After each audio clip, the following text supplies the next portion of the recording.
14화부터 내용을 이해하기 위해 자크 라캉의 욕망 이론에 대해서 살펴보아야 합니다. 이전 영상들 중에 헤겔과 소슈르, 레비스트로스와 더불어 자크 라캉을 다룬 적이 있습니다. 자크 라캉의 욕망 이론은 프로이트로의 회귀를 주장하며 등장했습니다. 그의 주장처럼 라캉의 이론은 프로이트의 정신을 계승하고 있습니다. 거기에 헤겔의 변증법, 소슈르의 언어와 레비스트로스의 구조주의 관점을 덧붙여 새로운 개념을 만들어내었다는 평가를 받고 있기 때문에 라캉을 이해하려고 하는 사람은 최소한 위에 언급된 철학자들을 어느 정도 이해해야 합니다. 이 영상을 위해서 그동안 조회수에 상관없이 빌드업을 해왔는데 과연 이런 것들이 다 필요한가에 대해서 많이 답답해 하셨을 것입니다. 이 영상에서 미흡하지만 간략하고 이해하기 쉽게 각각 주요점들을 다시 짚어보도록 하겠습니다. 라캉이 수십 년 동안 집대성한 내용을 작품에 적용된 것과 비교하여 다룬 것이니만큼 철학 전공자가 보기에 부족하거나 처음 접하시는 분들이 보시기에 난해하여도 편안하게 끝까지 들어봐 주시면 감사드리겠습니다. 다시 말씀드리지만 이 단서는 안노 히데아키 본인이 준 것입니다. 신 울트라맨에서 주인공 신지가 읽던 야생의 사고라는 책 때문이죠. 이제 본격적으로 시작해볼까요? 에반게리온 9판 전체를 머릿속에 그려보시면서 영상을 보시길 권해드립니다. 먼저 라캉의 주장부터 볼 텐데 이게 아주 흥미롭습니다. 자크 라캉의 사상의 중심에는 최초의 양육자로부터 정신적으로 분리되는 과정인 이유라는 것이 있습니다. 오이디푸스 컴플렉스를 통해서 이 점을 설명하게 됩니다. 아이와 최초 양육자 사이의 관계는 독특한 친밀감이 형성되어 있는데 이걸 이자 관계라고 합니다. 이 관계 속에서 아이는 최초 양육자가 전능하다고 착각하게 되죠. 이 이자 관계가 무너지는 계기가 오이디푸스 컴플렉스이고 그 결과 이유가 발생한다고 생각했습니다. 그가 이런 생각을 한 배경에는 인간의 대부분이 40, 50대가 되었음에도 여전히 이유를 겪지 않고 최초 양육자와 연결되어 있는, 다시 말해서 뭘 해야 하고 어떤 판단을 해야 하며 어떻게 살아가야 하는지 알지 못하는 사람이 너무 많다고 관찰했기 때문입니다.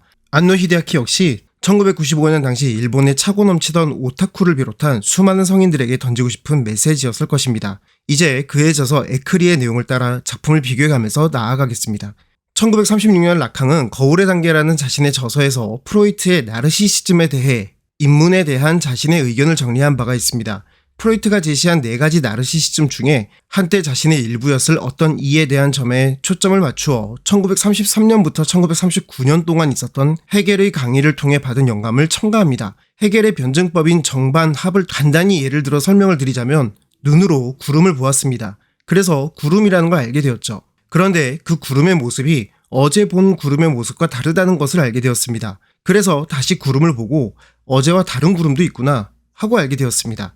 조금 있다 보니 그 구름은 오간데 없고 다른 모양의 구름이 있습니다. 그래서 구름이 다른 구름으로 바뀐 건가? 아니면 원래의 구름이 모양만 바뀐 건가? 하는 의문이 들었습니다. 같은 자리에서 조금 더 지켜보니까 구름이 이동하는 것을 알게 되었습니다. 그래서 구름이 이동할 수도 있구나 하고 알게 되었습니다. 이렇게 관측된 현상, 새로운 변화 혹은 오류, 새로운 관측으로 진실을 보정하는 것이 헤겔이 말한 정반합, 태제, 안티테제, 진테제의 기본입니다. 이걸 약간 오용하시는 분들이 있더라고요. 그리고 언어학적 구조주의의 바탕이 되는 내용이기도 합니다. 14화에서 레이와 신지는 각자의 정반합을 경험합니다. 어떤 현상이나 실체 혹은 자신의 정체성에 대해서 나름의 주관적인 정의를 내린 것을 확인할 수 있습니다. 엔드 오브 에반게리온에서 신지를 초호기에 보내기 직전에 미사토가 뱉은 말들 역시 같은 맥락의 대사인 것이죠. 라캉은 프로이트가 설명한 나르시시즘에서 자신은 과거에 무엇이었는가는 거울을 통해서 파악하는 아이로 설명했습니다. 아이는 거울에 비친 자신의 신체 일부도 자신의 모습 전체로 인식한다고 설명했습니다. 하지만 점차 많은 부위를 보게 되면서 자신의 전체 모습을 이해하게 되는 과정이 있는 것이죠. 분명 자아를 완성했다고 생각했는데 또 다른 자아의 모습이 발견되고 꿈속에 드러나는 무의식과 같은 것들을 통해서 또 다른 자아를 발견하게 됩니다. 이게 무한히 반복되는 상태를 우리는 경험하게 되고 그래야 성숙한 인간으로 성장할 수 있다고 라캉은 설명하는 것이죠. 이 과정을 거부하거나 멈추는 사람은 문제가 됩니다. 내 말이 맞다며 강요하게 되고 자신의 생각을 믿고 바꾸려고 하지 않는 소위 우기는 사람이 됩니다. 그런 사람들의 특징을 라캉은 자신을 조정하는 과정을 멈추면 우리는 자신을 완전하다고 착각하게 된다고 정의합니다. 이 사람이 뭐길래 이런 말을 하냐고 물으신다면 라캉은 정신분석학자이자 파리 의대를 졸업한 의사이기도 합니다. 라캉은 내 안의 완전함을 무너뜨려야 한다는 말로 현재 자신이 인식하는 자아를 넘어서 끊임없이 자아를 확인하며 채울 것을 강조했습니다. 한때 자신의 일부였을 어떤 이는 자신이 관찰한 대상과 동일시하는 심리에 집중했습니다. 아이가 태어나서 가장 많이 접하는 대상, 부모 중 어머니와 동일시하게 된다고 설명했습니다. 이 단계를 상상계라고 합니다. 이 상상계에서 욕구와 요구와 욕망이 작용하게 됩니다. 욕구에는 생존에 필요한 것들, 배고픔, 졸림과 같은 것들이 있죠. 요구는 이런 욕구를 충족시켜 달라고 요청하는 것에 해당합니다. 배고픔이라는 욕구를 충족시키기 위해서 먹을 것을 달라고 요구하고, 수면이라는 욕구를 충족시키기 위해서 재워달라고 요구합니다. 이런 요구들은 대체로 충족이 가능합니다. 자신의 욕구와 요구가 부모의 것과 동일하다고 생각하게 됩니다. 이게 동일시인 것이죠. 유모차에 타고 있는 신지와 어머니 유이의 모습이 등장하는 건 신지가 작품 내내 동일시 단계에 머물러 있음을 알려줍니다. 마지막 오메데토 엔딩에서 그 증거를 찾을 수 있으니까 잠시 묻어두도록 할게요. 그런데 자신이 어머니와 마찬가지라고 생각한 것이 제3자의 개입, 보통 아버지가 개입을 하게 되면 그렇게 믿었던 것이 오인이라는 것을 깨닫게 됩니다. 그렇게 되면 어머니와 분리되며 근원적인 소외, 즉 쓸쓸함을 느끼기 시작하고 사회에 적합한 사람이 되기 위해 노력하고 싶어 합니다. 그러면서 자신의 현재 모습과 사람들이 호감을 느끼는 모습 사이에 생기는 틈새를 발견하게 되는데, 이걸 정신분석학에서는 히스테리적 신경증이라고 합니다. 그리고 이런 틈새를 발견하는 과정은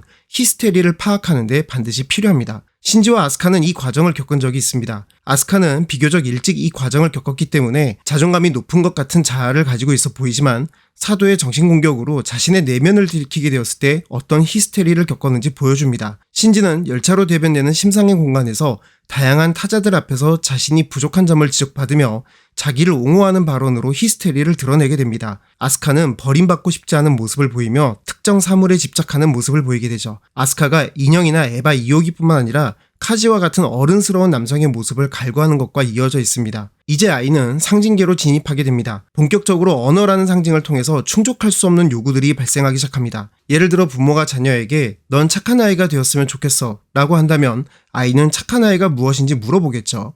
그러면 부모는 그 말의 의미와 그 장점을 설명할 것입니다.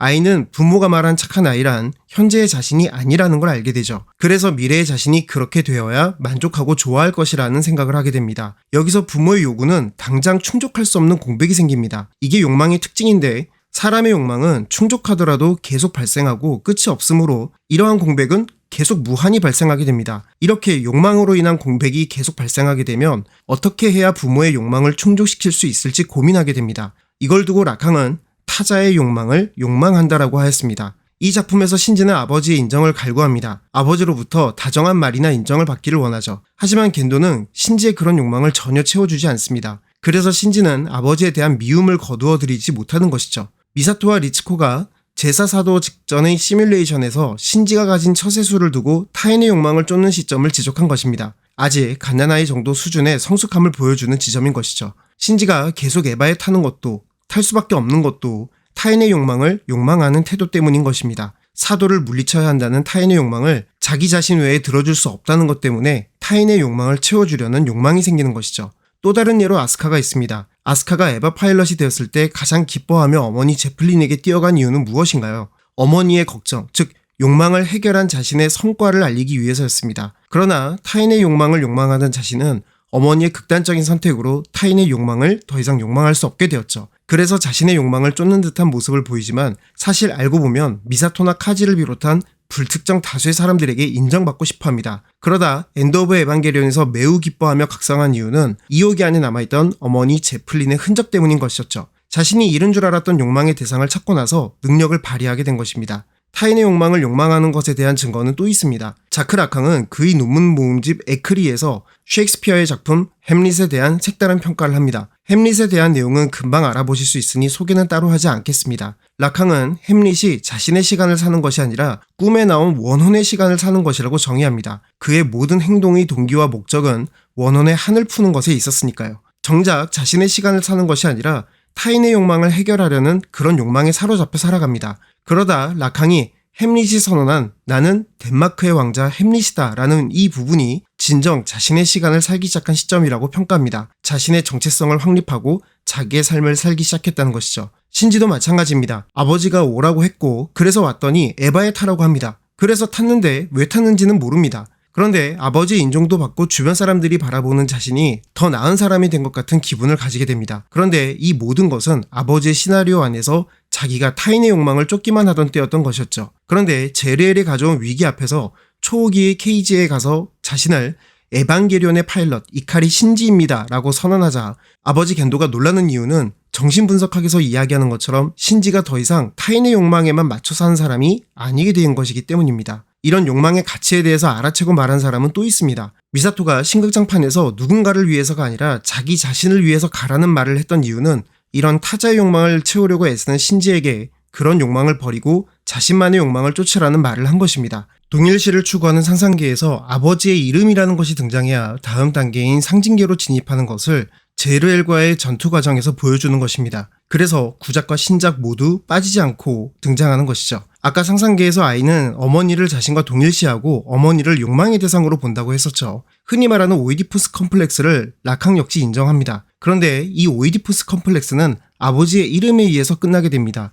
여기서 잠깐 언어학적 구조주의 방식으로 설명이 필요합니다. 아들이라고 하면 한 쌍의 남녀가 낳은 생명체를 말합니다. 어머니라고 하면 아들과 딸을 낳은 여성을 말하는 것이죠. 어머니가 되기 위해서는 누군가의 아내가 되어 성적 결합이 있어야 합니다. 아내는 결혼을 통해서 남성의 배우자가 되어 심리적, 육체적, 정서적으로 채워주는 지위를 말하는 것이죠. 남편도 아내에게 같은 지위를 가집니다. 그리고 서로에 대해 성적 독점권도 가지게 됩니다. 그런데 아들이 어머니를 욕망하게 되어서, 즉 동일시 때문에 독점하려고 한다면 어떨까요? 사회는 그걸 용인하지 않습니다. 그걸 경험하게 되는 아들에게는 아버지의 이름이 금지와 억압이라는 이름으로 작용하게 됩니다. 라캉은 이때 억압된 욕망에 대해 아들이 어떻게 반응하느냐가 중요하다고 보았습니다. 만약 사회가 약속한 언어의 의미를 받아들이면 정상이지만 사회가 약속한 언어의 의미를 받아들이지 못하거나 전혀 다른 의미나 여러 의미로 받아들이면 정신질환에 빠져 있다고 판단하는 것입니다. 이게 기표와 기의가 미끄러지는 상태라는 말로 설명을 드린 적이 있습니다.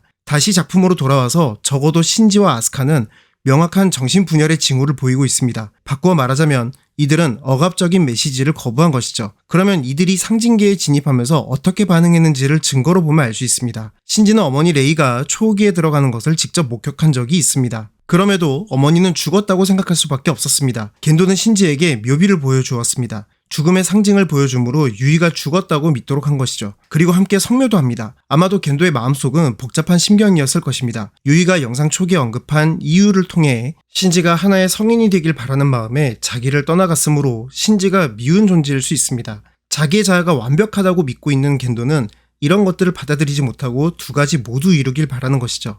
아들 신지가 성숙한 어른이 되는 과정을 잘 마치는 것과 자기가 욕망하는 유이를 다시 만나기를 바라는 것이죠.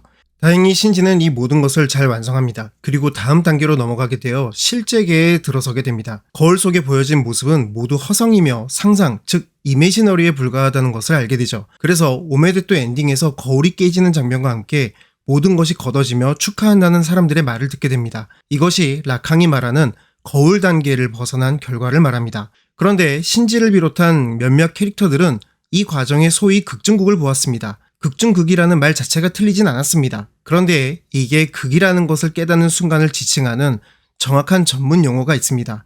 바로 응시라는 것입니다. 실제계에 접어들면서 어떤 연극처럼 보이거나 화면에 보이는 영상처럼 보였던 것을 지켜보는 자신이 있다는 것이죠. 그때 비로소 자신의 명확한 자아를 이해하고 받아들이게 된다는 것입니다. TV판에서는 신지와 미사토가 응시하고 있었습니다. 시네바 극장판에서는 겐도를 신지와 유이가 응시하고 있었죠. 신지가 레이를 보낼 때에 세트에 신극장판의 모든 장면이 흐른 것도 관객인 우리가 응시를 경험하도록 짜여진 것입니다. 따라서 극중극이라는 말보다 정신분석학과 심리학적 관점에서 감독이 자기가 느끼는 자기 자신과 오타쿠를 비롯한 인간의 자아 확립 과정을 그려낸 것입니다. 마지막에 아버지와 어머니에게 모두 감사의 메시지를 던진 건 최초의 이자 관계를 분리시켜준 아버지 겐도와 그런 과정이 발생할 수 있도록 고의로 이유를 한 어머니 유이에 대해 감사하는 메시지였던 것이고, 그것은 자신의 이야기이기도 했을 것입니다. 시네바 극장판에서 두 사람이 신지 대신 희생한 것 역시 같은 맥락이죠. 엔드 오브 에반게리온에서나 시네바 극장판에서 어머니 유이가 신지와 분리되는 장면이 연출되는 것도 신지가 마침내 이유를 완성하고 라캉이 주장하는 성숙한 자아, 창조하는 자아를 가지게 되는 것입니다. 마지막 모든 아이들에게 축하해라고 한 것은 이 작품의 진짜 의미를 깨닫고 정신분석 측면에서 성인이 된 관객에게 던지는 메시지인 것입니다. 그렇게 모든 에반게리온은 끝나게 된 것이죠. 14화부터 필요한 기본 이론을 소개하기 위해서 만들어진 영상입니다. 다소 전문가가 보기에 부족할 수 있지만 작품의 이해를 위한 영상이니만큼 너그럽게 양해해 주시기 바랍니다. 더 구체적인 적용과 설명은 각 해설 영상마다 넣도록 하겠습니다. 채널에 후원을 선택해 주셨던 분들입니다. 많은 분들이 이분들의 공여를 기억해 주셨으면 좋겠습니다. 오늘은 여기까지입니다. 라고 믿고 다들 영상 끄셨겠죠? 여기서부터 서비스 영상입니다. 다들 레이는 무엇을 의미하는가에 대해 다양한 의미를 부여할 수 있습니다. 그런데 이걸 하나로 묶을 수 있는 개념을 락항의 이론에서 볼 수 있습니다. 욕망 이론 중에 대상 A라는 개념이 있습니다. 욕망은 두 가지 규칙에 따른다고 보았는데 하나는 쾌락 규칙, 또 하나는 현실 원칙입니다. 쾌락 규칙은 사람이 욕망을 채우며 쾌락을 추구하고 만족하려는 것을 말합니다. 그러나 현실적으로 욕망만 채우는 것은 불가능합니다. 사회적으로 제약을 받기 때문이죠. 다름 아닌 언어 때문입니다. 예를 들어 운동을 좋아하고 몸매를 가꾼 국회의원이 있습니다. 하지만 국회에 노출이 심한 옷이나 몸매가 드러나는 레깅스 같은 옷을 입고 가진 않죠. 이유는 자신이 가진 국회의원이라는 신분 때문입니다. 그런데 국회의원은 국민의 대표자라는 자리를 가리키는 단어이지 그 사람 자체를 가리키는 것은 아닙니다. 따라서 그 단어가 가진 의미에 맞는 사람이 되기 위해 자신의 욕망을 억누르게 되죠. 이런 욕망을 억누르는 현실적 구조를 현실 원칙이라고 합니다. 그러나 이렇게 욕망을 계속 누르는 것은 불가능합니다. 욕망은 무한하다는 특성을 가지고 있기 때문입니다. 아까 그 국회의원으로 돌아가 보게 되었을 때 이 국회의원이 그 자리를 그만둔다면 어떨까요? 더 이상 그 말에 얽매일 필요가 없습니다. SNS에 과감한 사진을 올리는 것도 가능하고 자신이 원하는 스타일로 옷을 입어도 무방합니다. 그래서 락항은 억압은 실패할 운명이다 라고 정의합니다. 억압을 벗어난 쾌락이 주는 만족을 주의상스라고 하며 주의상스는 쾌락과 동시에 고통을 가져온다고 보았습니다. 아까 그 국회의원으로 다시 돌아가 볼까요? 이제 본인이 원하는 대로 되었지만 새로운 문제를 맞이하게 됩니다. 멋있다, 용기 있다, 부럽다 같은 듣기 좋은 말도 있지만 수상한 메시지를 받거나 불쾌한 말을 듣기도 합니다. 몸매를 드러내는 옷 때문에 노골적인 시선이나 부당한 편견을 겪기도 합니다. 그러나 자신의 모습을 부러워하는 사람들과 그런 사람들의 반응이 주는 만족감 때문에 계속 주의상스를 따르게 됩니다. 이때 욕망의 대상이자 원인을 락항의 욕망 이론에서는 대상 A라고 정의합니다. 모두들 엔드 오브 에반게리온에서 사람들 수만큼 등장하는 레이의 정체에 대해 궁금해하셨을 겁니다. 이 레이들이 등장하는 방식은 두 부류로 나뉩니다. 이미 죽은 사람들에게 나타날 때에는 물끄러미 그 자리를 바라볼 뿐입니다. 그런데 아직 죽지 않은 사람들에게 나타날 때에는 각자가 가진 욕망의 대상이 드러나게 됩니다. 미사토는 카지를 말하였고 휴우가는 미사토를 보게 됩니다. 아오바는 옷을 입지 않은 레이들을 보게 되죠. 마야는 리치코를 봅니다. 죽은 것으로 처리된 리치코에게는 그저 레이로 등장하게 되죠. 작품의 등장 순서상 죽은 자들은 붉은 빛 입자가 되어버렸기 때문에 더 이상 억압이나 쾌락을 느끼지 않습니다. 그래서 레이는 그대로 등장합니다. 그러나 살아있던 자들은 억압된 욕망이 아직 있는 상태죠. 이들 앞에 나타난 레이들은 각자 억압됐던 고통스러운 쾌락과 욕망, 즉 주의상스를 말하며 레이들이 변한 모습들은 그 욕망의 대상과 원인을, 다시 말해서 대상 A가 무엇이었는가를 드러내는 것입니다. 그래서 휴우가는 당황한 표정을 지었고 아오바는 책상 아래로 웅크리고 숨어들었으며 후유츠키와 마야는 반가워했습니다. 마야는 심지어 눈물까지 흘렸는데 이건 레이에게서 적용할 수 있으니까 잘 기억해주세요. 겐도의 경우를 볼까요? 겐도는 유이라는 욕망의 대상과 원인, 즉 대상 A를 실현하기 위해서 레이를 만들고 복제해서 재현하려고 했습니다. 하지만 레이는 겐도에게 주의상스 같은 존재입니다. 자기의 욕망은 실현했지만 그에 따른 허탈함과 공허함은 계속 고통을 주는 존재인 것이죠. 주의상스의 특성상 욕망의 근원이자 원인에 다가가려 할수록 고통이 따르게 되어 반복을 멈추려는 마음에 죽음 충동까지 느끼게 됩니다. 겐도가 아무 저항 없이 엔드 오브 에반게리온의 마지막을 맞이하는 것도, 신 에반게리온 극장판에서 유이와 웃으며 희생하는 것도, 나중에 다룰 이야기지만 카오루가 기쁘게 죽음을 맞이하는 것도 다 이유가 있었던 것이죠. 넓게 보자면 인류 전체가 그런 억압과 고통, 쾌락의 반복에서 벗어날 수 있는 순간이기 때문에 임팩트가 일어날 때 울려 퍼지던 노래가 오라 달콤한 죽음이여 라는 제목이 붙을 수 있었던 것입니다.